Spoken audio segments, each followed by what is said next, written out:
Alhamdulillah, wa salli wa sallim ala man bu'isa rahmatan lil alamin. Donc, on continue notre cours sur ce livre très important. Alors, la question numéro 2, la valeur de Rasulullah sallallahu alayhi wa sallam.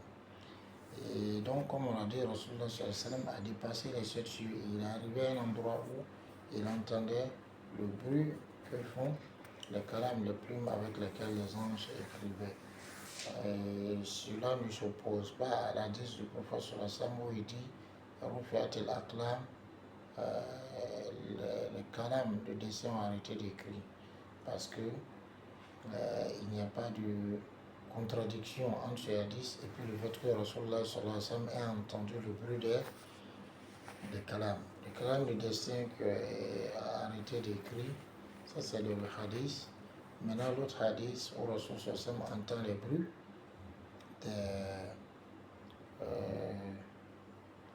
des calams des anges, ça c'est les calams que les anges écrivent. Et c'était savoir montrer que c'est ce que Allah leur ordonne, qui est déjà dans le Lawh al-Mahfouz, donc d'écrit, ou bien ce qui doit être enlevé ou ajouté. D'autres savoir montrer que ce sont ceux-là, c'est les calams avec lesquels les anges écrivent, comment on dit ça, al-Wahy, c'est-à-dire la révélation. Ce qui est important, certains savants même vont jusqu'à répartir les calams en 4 catégories. Par exemple, le calam qui a servi à écrire le Lawh al-Mahfouz, il est le meilleur et le plus grand des calams. Un des colams, c'est-à-dire des plumes.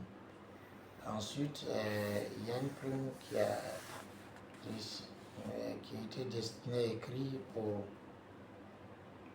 Adam alayhi salam. Donc la première colonne, c'est la colonne, la plume qui a écrit la destinée des êtres humains 50 000 ans avant la création des cieux et de la terre. Et il y a une autre colonne qui a écrit pour les Bani Adam, les enfants d'Adam alayhi salam, comme cela est montré dans certains versets. Ensuite, il y a le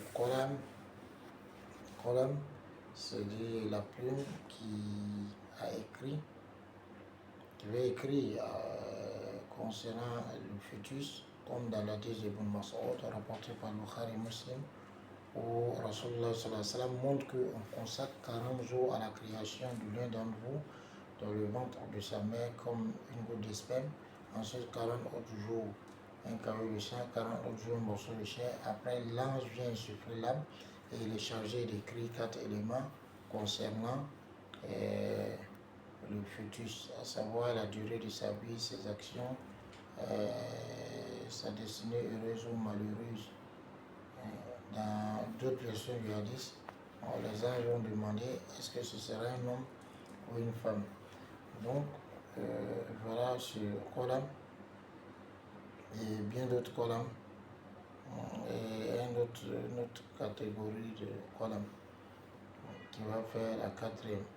Al-Muhim, on parle de cela pour dire en fait qu'il n'y a pas donc de contradiction entre le fait que Rasul sallallahu ait dit que la calame des plumes du destin ont arrêté d'écrire et le fait que Rasul sallallahu ait entendu le bruit des acclames, donc des plumes des anges, puisqu'il s'agit d'autres plumes, ce n'est pas la même plume du destin qui a arrêté d'écrire. Et donc, chers frères et sœurs, tous ces hadiths nous montrent l'importance et la valeur de Rasulullah sallallahu alayhi wa sallam. Il est même rapporté par certains compagnons tels qu'Ibn Abbas et d'autres savants que Moussa alayhi salam a aussi entendu bruit des aqlam, des plumes des anges, et cela quand on a dit Wakorobana ou Nadjiya, donc nous l'avons rapproché donc d'un rapprochement, c'est-à-dire un najwa, c'est une conversation secrète.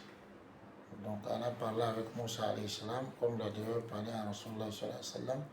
Et donc certains savants tels qu'Ibn Abbas et d'autres personnes ont dit que ici, au Korobla, c'est le fait qu'il ait entendu le bruit donc, que font les plumes des anges lorsqu'ils sont en train d'écrire la révélation ou écrire d'autres choses. Car on nous accorde la bonne compréhension. Inch'Allah, dans les jours à venir, on va voir l'amour de Rasulullah, c'est-à-dire malgré que son amour obligatoire et malgré sa place honorable auprès d'Allah subhanahu wa ta'ala, on verra que alors il y a un signe ou des signes distinctifs de son amour, c'est ce qu'on va voir.